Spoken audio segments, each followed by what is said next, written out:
డబ్బుకి లోకం దాసోహం అనడానికి సాక్ష్యం ఇది. ఓ పక్కన ఇప్పటికి సునీత విలియమ్స్ అంతరిక్షానికి వెళ్ళిపోయి ఆ క్యాప్సూల్ టైం ఎక్స్పైర్ అయిపోయింది. ఇప్పుడు ఆమెను వేరే క్యాప్సూల్ ద్వారా తీసుకురావాలి.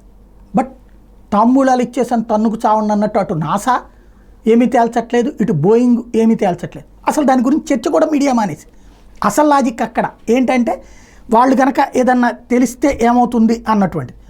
ఇప్పుడు చూస్తే సునీత విలియమ్స్తో పాటుగా ఇప్పుడు బుచ్ విల్మోర్కి సంబంధించినటువంటి అంశం ఎంతకాలం కొనసాగుతుందన్న తేలకుండా ఉంది. జూన్ 5వ తేదీన అంతరిక్షంలోకి వెళ్ళారు.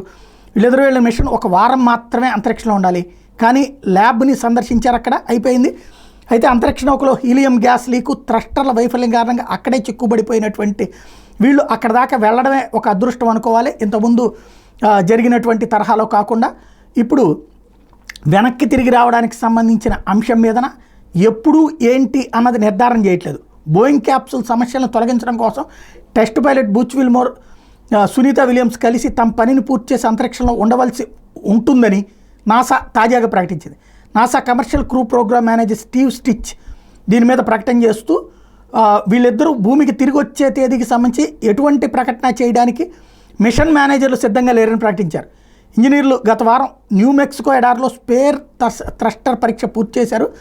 డాకింగ్ సమయంలో ఏం తప్పు జరిగిందో అర్థం చేసుకోవడానికి ప్రయత్నం చేస్తున్నారు. విచారణలో హీలియం లీక్, థ్రస్టర్ పేలవమైన సీల్ కారణంగా అన్ని సమస్యలు సంభవించాయని, అయితే తర్వాత ఏం చేయాలనే అంశం మీద విచారణ జరుగుతోందని అధికారులు చెప్పుకొచ్చారు. ఆమెను ఎప్పుడు తీసుకొస్తారు అంటే తెలియదని చెప్తున్నారు. ఇంకా అంతకంటే దారుణం మరేమీ లేదేమో.